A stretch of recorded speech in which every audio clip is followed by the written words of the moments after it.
Shalom, this is Levi Shore. Welcome back to Sweet Good Torah.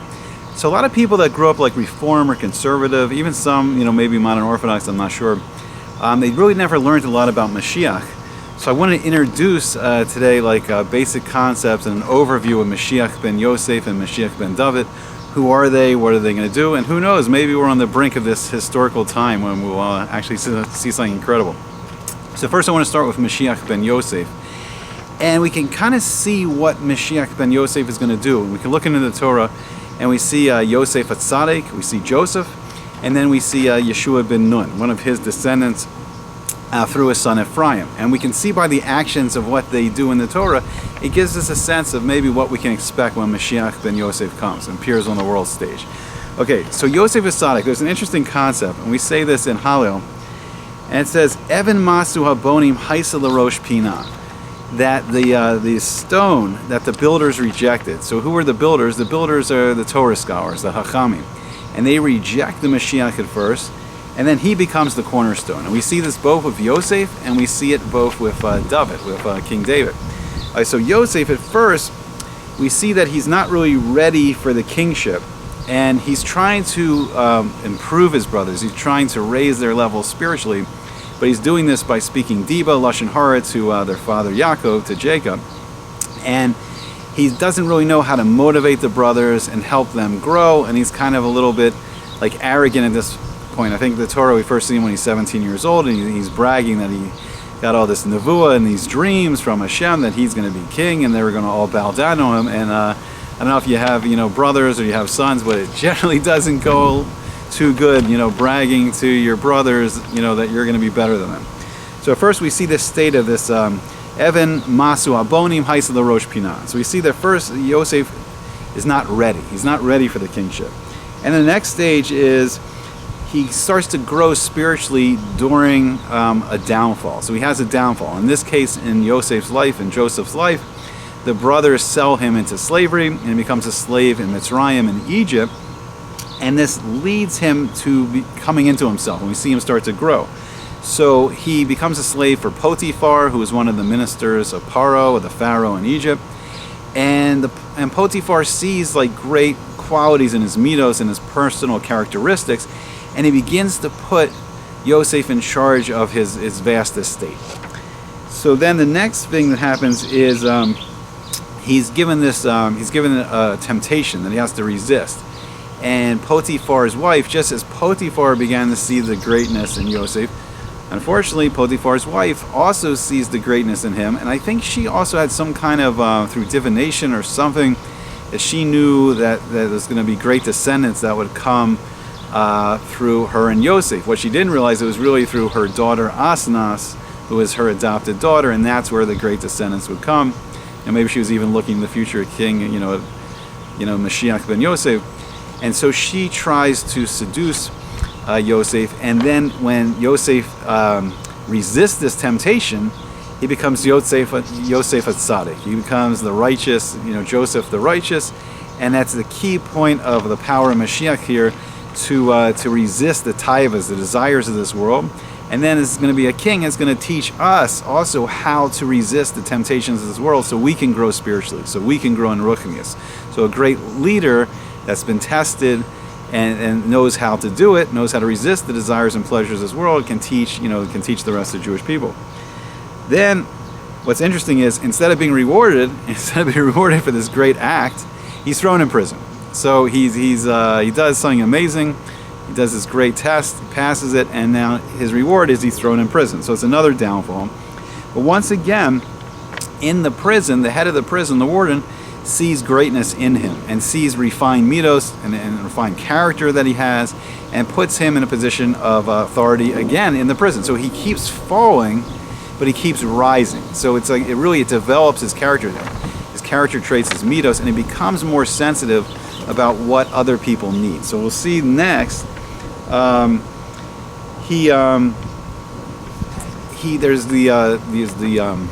the baker, I think the Sar.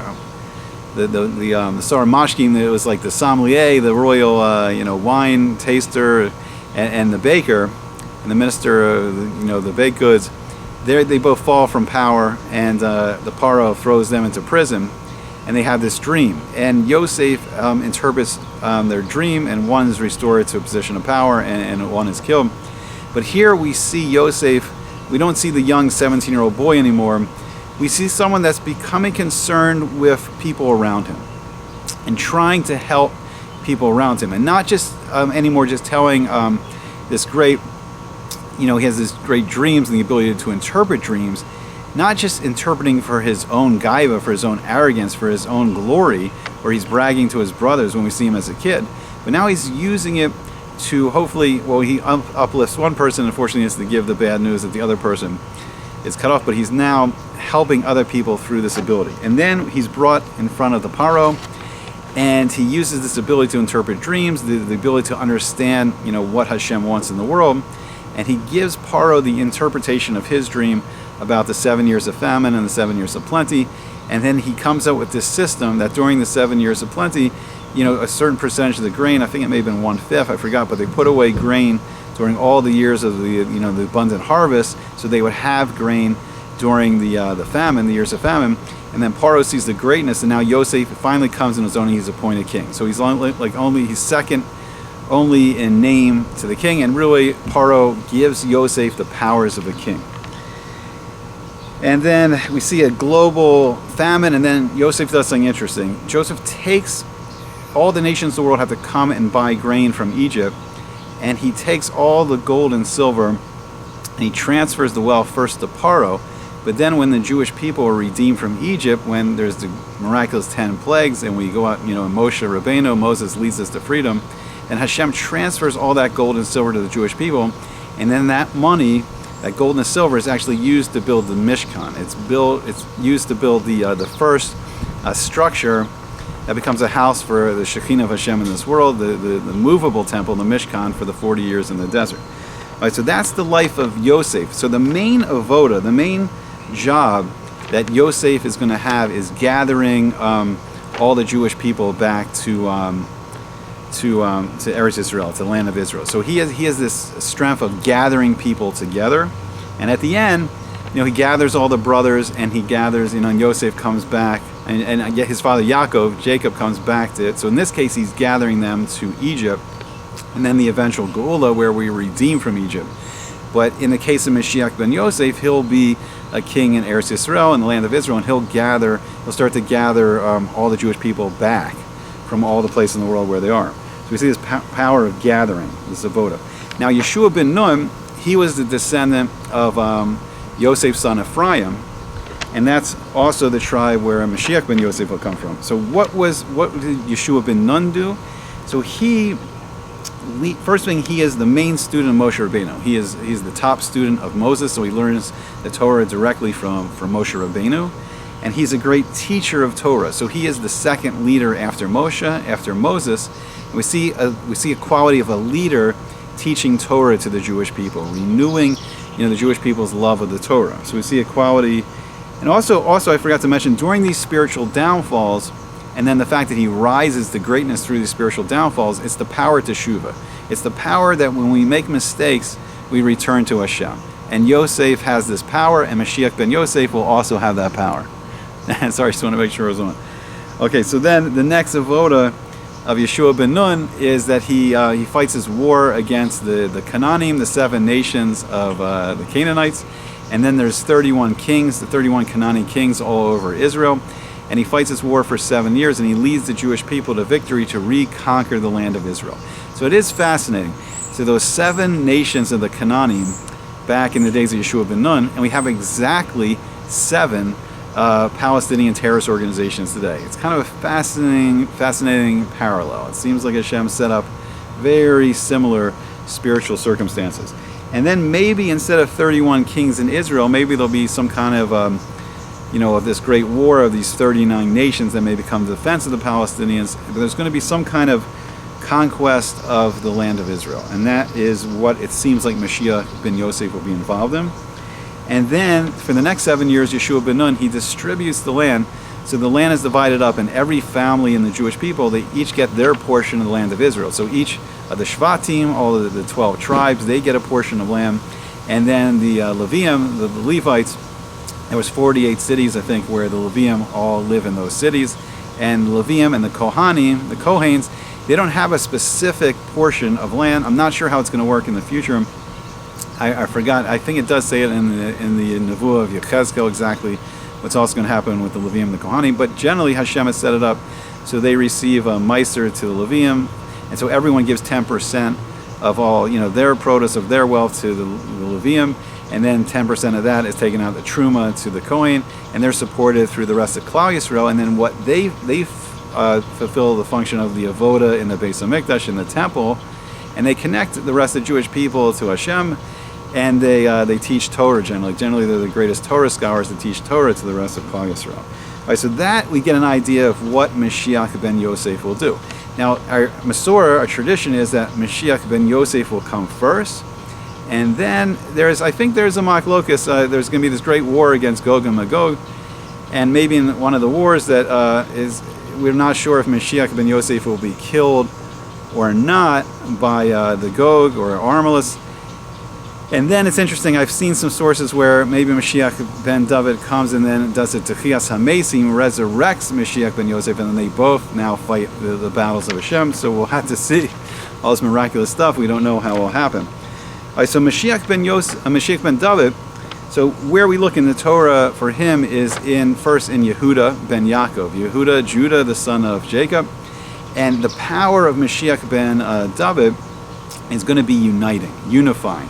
So Yichud, he unites the Jewish people into Ish Echad, Lev Echad. He makes them into one man, one heart, and he unites all the Jewish people together.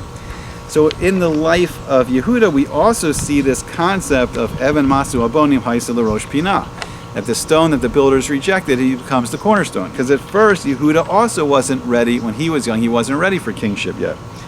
And it was his idea to sell Yosef into slavery instead of saving him. And then when the other brothers started to think about it, they started to turn on Yehuda and like, why didn't you tell us to save Yosef? Why did you make us sell him? Why were you not the leader? Why were you not protecting your brother? And it's interesting. So at first all the brothers were for selling Yosef, into slavery, and then they turned on Yehuda for not being the leader, for not being the king that he was supposed to be.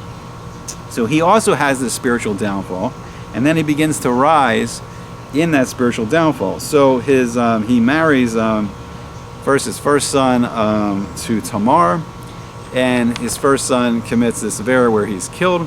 And I think it's like the son didn't want to diminish Tamar's beauty, so he didn't want to have children with Tamar. And then Yehuda gives the next son. So I think it was Onan and Er. I forgot which was first.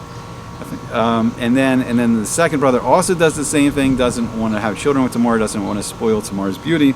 And then Yehuda is afraid to give Tamar to the third son, to Shelah.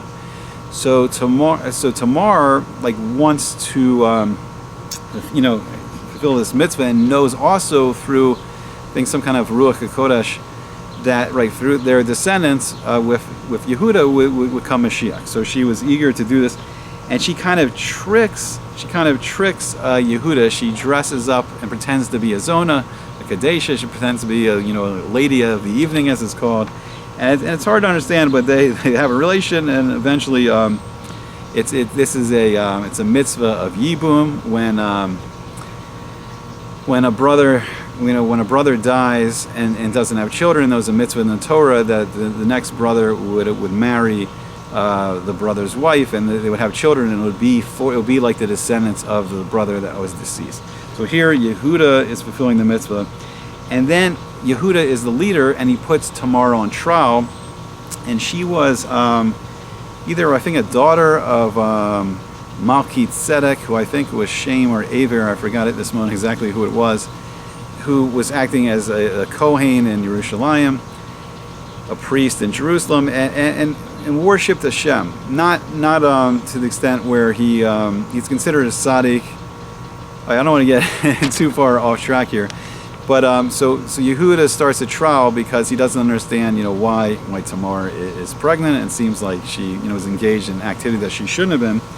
And then at the trial, she was given 3 things from Yehuda. So I think she was given a signet ring, which is like the ring of royalty. She was given like a staff, a scepter of royalty, and it may have been the actual scepter that will eventually come, that I think eventually got passed down to Moshe, and then will one day get passed down to Mashiach.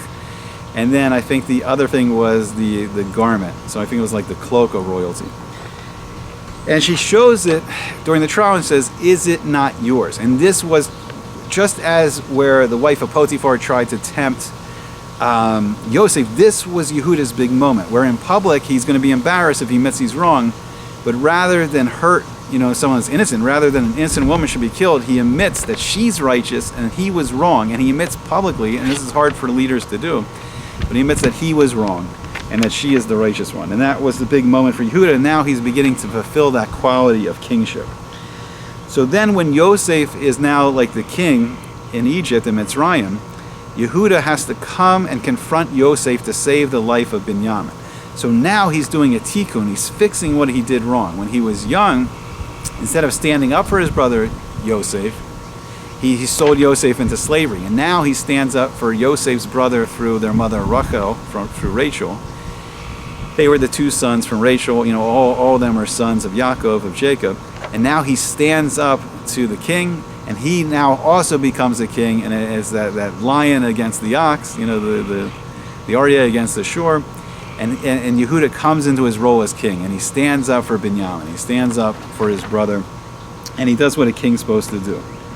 And then we see him more his role as king, because when Yaakov's going to move down with the family, we see through the Midrashim that Yehuda is the one now setting up the yeshivas, so everything would be ready for the spiritual growth of the Jewish people when they get down to Egypt. Okay, so then we see most of the embodiment of Mashiach ben David in David HaMelech, in King David, and Mashiach ben David will be a descendant of King David. So at first we also see we see it most, and it was in his Tehillim and his Psalms that he wrote. King David wrote the Evan Masu Abonim Haisa the Rosh Pinat, and this was specifically about David HaMelech, even though we see it also with Yosef and Yehuda. And he was the 8th son of Yishai. Yishai was a great tzaddik. It says in the Gemara there's only 4 men that never committed a vera, and one of them was Yishai. And he was the Gadol Ador, he was the leader of his generation. And Shmuel Navi was sent by Hashem to anoint another king. When Shaul HaMelech, the first king, when the king Shaul, he messed up, then Hashem said that he was going to remove the kingship from him and he was going to give the kingship to David. And he sent Shmuel Navi, he sent Samuel the prophet to anoint David. So Shmuel, first he looks at the oldest son of Yishai, this great, heroic looking, man, and he goes through each brother in succession, and he's amazed that none of these are king. They look like they're king. They're from the holy tzaddik, Yishai. And he goes through 7 sons, and none of these are the ones. And then he goes to Yishai, do you have any other sons? So there was a suffix, because I think Yishai had divorced his wife, and then they got together, and then it wasn't, I think there was uncertainty if David if it was kosher that they got back together, and people didn't understand because they were divorced. If it was the case that he was pasul, but he was kosher. I mean, the Yishai had remarried his wife, and everything was according to the halakha of the Torah. And when he first looked at David, he didn't think like this is the king. He didn't see. But Hashem says to him, he says, you don't see with my eyes. You don't, because when we look at people, we can see if someone's tall and strong, and handsome, oh, that looks like a leader, but we don't see into the heart. We don't see a person's total character the way Hashem sees us. And Hashem knows people inside and out. And he told Shmuel Navi, even though you're a Navi, you're a prophet, you don't see the way I see. You don't see into the hearts of people. So then, it's interesting. So David HaMelech, King David, he marries the daughter of Shaul HaMelech. He marries Michal, the princess. And then Shaul is he is told by Shmuel Navi, he's told by Samuel the prophet that the kingship will be removed from him. And he's becoming very paranoid. And it says a melancholy, a ruach ra was put on him. And just he feels that distance now from Hashem. He doesn't have that close connection to Hashem. And Shaul is trying to kill David. We see he's pursuing him. I think for the 2 years of the reign of Shaul HaMelech, he's pursuing David, and this is his son-in-law. And it's fascinating because David, all throughout this period, so this is also like the spiritual downfall, while he's being chased and pursued, we see this greatness in David. That he 2 times we see that Shaul is given to his hands where he could kill the man that's trying to kill him, and he could assume his kingship. but he refuses to kill Shaul. He says, this is the Mashiach of Hashem. This is the anointed king of Hashem, and I cannot kill him. Even when Shaul is trying to kill David. And also what David's doing is he's fighting the enemies of the Jewish people all throughout the time. He's being pursued, his life's in danger, and he's fighting the Plishtim. He's protecting the Jewish people and fighting their enemies so there'll be peace for the Jewish people, all while his life's in danger. And this is where we see the greatness of David HaMelech, of King David. We see a hint of what will be with Mashiach ben David. And then when Shaul HaMelech, who's also great, King Saul is also amazing, because him and his son Yonasan, even though he knows he's going to lose the kingship, and even though he's beginning to sense that David will be the king after him, he's still, and even when he hears, he goes to this sorceress, this witch of Endor, and he knows through divination, where he like through the seance, they summon the soul of Shmuel Navi. Not supposed to do it, it's a mitzvah not to do this, but he did it. And Shmuel Navi tells him, that you're going to die in the battle. And Shaul HaMelech, the great first king of Israel, he goes out, even though he knows he's going to die, and he fights against the Plishtim to help the Jewish people. So David becomes king, and he becomes king in Hebron. At first, he's only king over the tribe of Yehuda, and the son of Shaul, Ishbosheth, he becomes king for 2 years, and they share the kingship. And then after Ishbosheth, after I think, I forgot if he's killed, and then David HaMelech, he unites all the tribes. And all 12 tribes are united, and he becomes the king over all of Israel. And then we see one thing that David does is he returns the Ark of Kodesh, the Ark of the Covenant, he returns it to Jerusalem, to the Mishkan. And here's, I don't know, here's maybe a clue that, maybe Mashiach ben David will be the one that discovers where the Kalim, are hidden. Where are they hidden? We saw the movies Raiders of the Lost Ark. Our story is that Yoshaya HaMelech, King Joshaya, I don't know how to say it exactly, Joshia, I don't know how to say it in English so well. Yoshaya, he hid the Kalim before Nebuchadnezzar came with the Babylonian army and destroyed the first temple. So most of this Kalim were hidden, even though some of the Kalim were taken off. They were captured by first Nebuchadnezzar, and they were returned to the second temple, and then they were captured by the Romans. Some of this stuff may be in the Vatican today, but I think the Ark of Kodesh, which was never in the second temple, it's hidden somewhere under the Har HaBayis, under the Temple Mount. And maybe from this we see a clue that maybe it was Mashiach ben Yosef that will find these special Kalim. We'll see where everything ends up. And the final thing he does is he prepares to build the temple, the Beis HaMikdash, the permanent home of Hashem, for the permanent home for the Shekhinah of Hashem in this world. And so maybe it'll be Mashiach ben David that completes everything and builds the Beis HaMikdash. We're not quite sure. These are all the things that have to be done. The ingathering of all the Jewish people, fighting the enemies, the Jewish people, reconquering the land, dividing up the land to all the tribes, doing, learning the Torah, doing all the mitzvos of the Torah, and the mitzvos, we can only do in Eretz Yisrael, and the mitzvos we can only do in the Beis HaMikdash, in the temple. All these things. So we're not exactly sure, will, Mashiach ben Yosef do this? Will Mashiach ben David do that? Will they work together in certain parts? We'll see. Zrat Hashem soon. But it seems from here, it seems like this maybe could be what happens. It gives us a glimpse into this great future. So I hope you enjoyed it. I hope you learned a little bit about Mashiach ben Yosef and Mashiach ben David. And I hope to see you back again soon on Sweet and Good Torah.